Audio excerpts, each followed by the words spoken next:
आणि डिलेव्हरी नंतर मी यांच्या घरी गेली. फक्त माझ्या नवऱ्यासमोर एक दिवस सासूने टाट दिला आयतं, आणि माझा नवरा दुसऱ्या दिवशी कामाला गेला. मला डायरेक्ट सासूनी सांगितलं, तुझं तू करून खायचं. शोभलं का तुम्हाला हे असं बोलायला? हा, जेव्हा मला गरज होती, माझं सी सेक्शन झालेलं, मला त्रास होत होता, रात्र रात्र दोरच मला मुली झोपून नव्हती देत, तुम्हाला लाज वाटायला पाहिजे होती हे बोलायला. आणि तुमच्या आजारपणात मी तुम्हाला असं केलं असतं चाललं असतं का? मी तुमचं सगळं काम केलं मनापासून, तुम्ही काय केलं?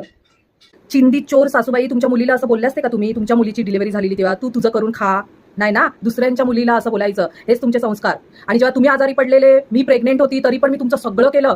तुमची मुली स्वतःच मला बोललेली, मुलगी तुमची, हा मीनल तू जेवण बनव, किती सुंदर बनवते, तुझ्यामुळेच माझी आई जेवते. मग मी तुम्हाला असं बोलले असती तर सासूबाई, एकच दिवस तुम्हाला माझ्या नवऱ्यासमोर मी ताट दिलं असतं, आणि नवरा माझा कामाला गेला, तुम्हाला मी असं बोलले असती तर उद्यापासून तुम्ही आणि तुमचं तुम्हीच बनवून खा, आणि तुमच्या मुलीला सांगा, नाही ना, मी सगळं तुमचं मनापासून सगळं काम केलं. हेच तुमचे संस्कार. हाच फरक तुमच्यात आणि माझ्यात आहे. ह्या अशा भांडखोर कपटी सासू आणि नंदेमुळे आहेत ना, चांगल्या घरातल्या कधी कधी सुना आणि मुलं वाईट ठरतात, जे ते नसतात. वरून देव बघतोय.